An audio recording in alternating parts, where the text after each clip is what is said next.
Boa tarde a todos. Antes de mais, agradecer pela possibilidade de estar convosco à distância, apesar de não ser da mesma forma, com pena, as vicissitudes da vida impedem-me de estar aí convosco. De qualquer das formas, aquilo que trago hoje a apresentar é um excerto daquilo que foi, ou melhor, daquilo que é a minha dissertação de mestrado. Percursos entre a custódia, entre Portugal e a custódia da Terra Santa, circunscrito a uma cronologia muito específica, entre 1691 e 1965. Antes de mais, acho que, sem dúvida, que é importante estabelecer ou definir alguns conceitos, nomeadamente o conceito de Terra Santa, este território do Mediterrâneo Oriental, que corresponde, grosso modo, àquilo que é o conjunto dos vários lugares santos. Estes lugares santos que estão, sem dúvida, ligados com aquilo que é a tradição cristã, quer do Antigo, quer do Novo Testamento, sobretudo presos àquilo que é a vinda histórica de Jesus Cristo, do ponto de vista, ou melhor, olhando para as cidades, para Belém, Jerusalém, Nazaré, entre outros lugares, sendo que no século XIV surge então uma instituição que visa salvaguardar, proteger, custodiar estes lugares santos. A custódia da Terra Santa tinha em vista cuidar destes lugares, rezar nestes mesmos lugares e acolher os peregrinos. Olhando rapidamente para aquilo que é o estado da arte e a produção científica no que concerne à custódia e à relação da custódia com a própria Europa, é destacar o arquivo histórico da Custódia da Terra Santa, que tem servido para olhar para os cristãos do Oriente, bem como da relação com estes cristãos com as autoridades locais. Outros estudos têm sido realizados no âmbito do estudo da própria custódia, bem como das relações dos vários reinos e territórios europeus com a temática dos lugares santos e com a própria custódia. Saliento, por exemplo, o exemplo de Espanha, olhando para Garcia Barriguso, mas são estudos muito particulares, muito escassos, muito circunscritos a uma cronologia que não têm tido em atenção ou que tem sido um tema que não tem sido abundantemente explorado.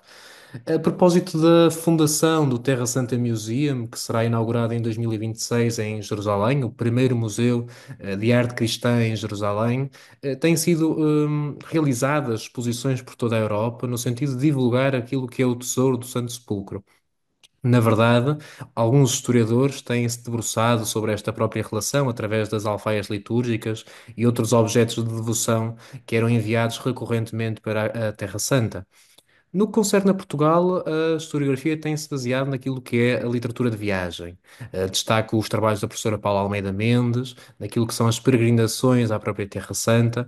No que concerne ao comissariado da Terra Santa em Portugal, apenas Clarice Vilela se debruça sobre o tema, mas de um ponto de vista urbanístico, arquitetural.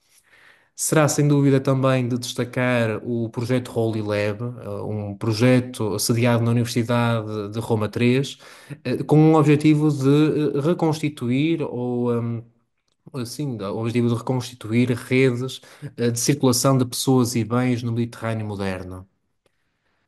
Olhando então para aquilo que se foram e que são as minhas questões de partida, ahm, prendem-se substancialmente naquilo que é a própria relação de Portugal com a questão da Terra Santa. Entender a forma como o comissariado da Terra Santa em Portugal se organizava e como se articulava entre o próprio território nacional e as suas conquistas, bem como a forma como o Reino de Portugal se envolveu no sustento e manutenção destes mesmos lugares santos durante a época moderna. Para isso, recorri numa primeira fase àquilo que é a literatura de viagem. Ahm, Esta produção prende-se sobretudo em três obras que se foram selecionadas para o século XVIII, produzidas por frades franciscanos no intuito de divulgar esta mesma instituição, sediada em Portugal e diretamente relacionada com a custódia sediada em Jerusalém. Destaca a obra de Frei João Batista Santo António, que se debruça pormenorizadamente sobre cada uma das viagens realizadas entre 1691 e 1733. A obra de Frei António do Sacramento, ele próprio condutor das esmolas em 1739, que relata detalhadamente o seu percurso entre Portugal e Jerusalém, com as mais diversas paragens e a sua volta de Jerusalém a Portugal.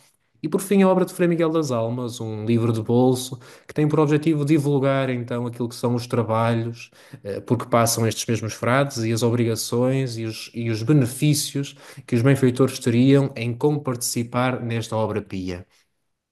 Olhando também para o arquivo histórico da Propaganda Fide, tive a oportunidade de contactar os vários registros de contas enviados, ou melhor, os vários relatórios de contas, assim aqui é, enviados pelo Comissariado Português para a Propaganda Fide, bem como outros conflitos jurisdicionais e judiciais entre o próprio Comissariado da Terra Santa em Portugal e os demais hospícios dispersos pelo Brasil e pelo Oriente.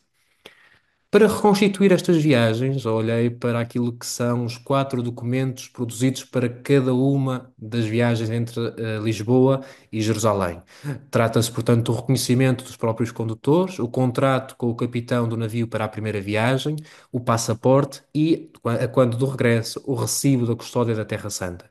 A conjugação destes quatro documentos permitiria então delinear aquilo que é, identificar, ou melhor, identificar os bens que foram, as pessoas que foram, o próprio percurso que fora realizado, o período de tempo em que este percurso fora realizado.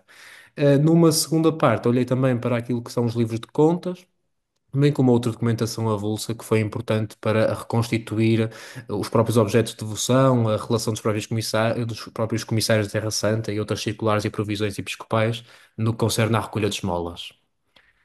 Estes quatro documentos anteriormente referidos foram então comparados com o registro da chegada de esmolas nos livros de condutas do Arquivo Histórico da Terra Santa.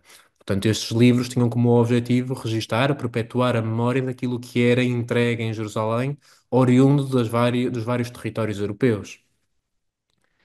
Portanto, cruzando estas várias tipologias documentais, o reconhecimento dos condutores, o contrato de capitão de navio, os passaportes, o recibo da custódia da Terra Santa e o registro no livro de condutas, acabamos por conseguir delinear os indivíduos, os frades que foram nessa viagem, o período cronológico em que realizaram essa viagem, bem como os demais intervenientes e bens que foram entregues em cada uma das condutas.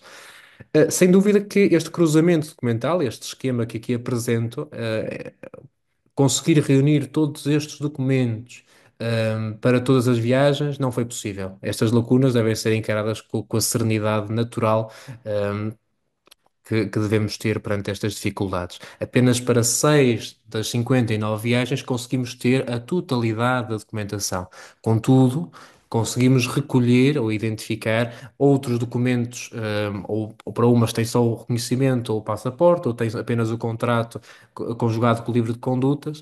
De certa maneira, olhar desde 1691 a 1765, hum, apenas foi possível conjugando os livros de condutas com o Paraíso Seráfico, do Frei João Batista Santo António, que detalha cada uma das condutas entre 1691 e 1733, com a obra de Frei António do Sacramento, que relata exatamente aquilo que foi a sua viagem em 1739, e a partir de 1742, atendendo a que à data realizou-se, ou aconteceu, ou deflagrou, melhor dizendo, um incêndio no Hospício da Terra Santa em Lisboa, que consumiu todo o cartório do hospício, ou seja, a partir desta data é que consigo ter documentação mais serial, se assim se pode dizer, até 1833, quando termina a ação do Comissariado da Terra Santa em Portugal.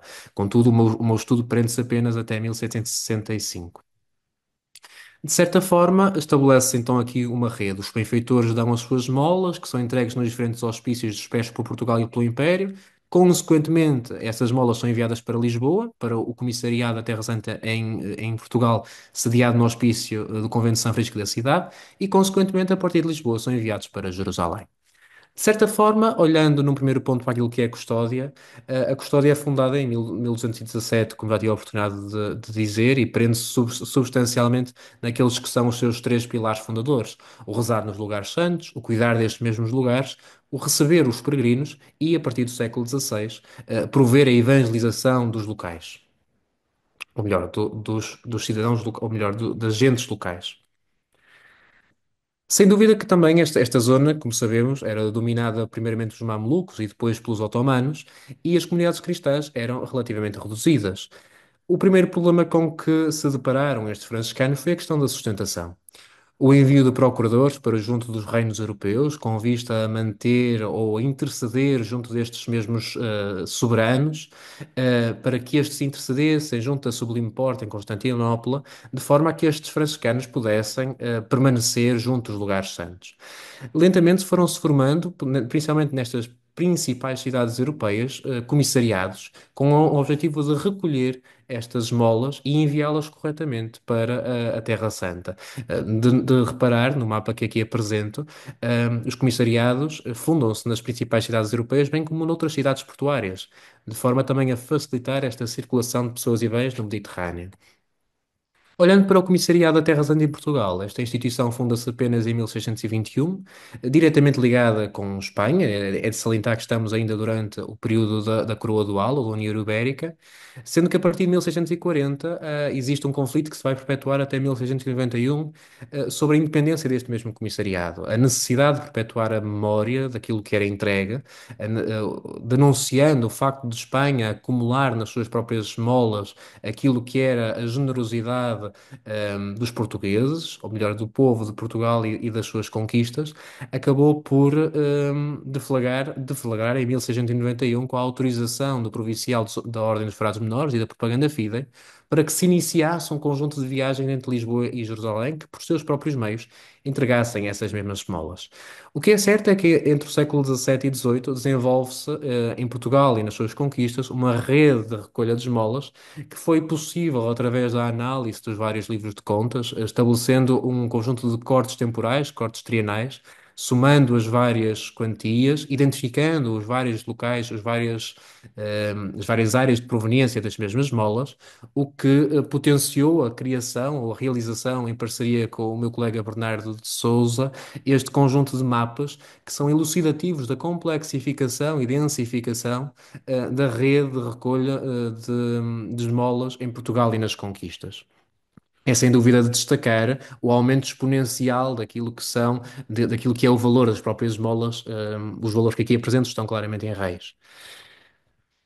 Portanto, de Lisboa a Jerusalém, é possível, o exemplo que aqui trago é o exemplo de Frei António do Sacramento, é possível reconstituir aquilo que são as próprias viagens, com os vários pontos de paragem. Estas paragens eram escolhidas, pelo facto de terem nestes portos a possibilidade de contactar com os comissariados locais, sendo que foram identificadas na cronologia em estudo 59 viagens, 57 das quais foram realizadas com sucesso. Duas acabaram por se perder. As viagens eram realizadas faseadamente, socorrendo-se de navios comerciais.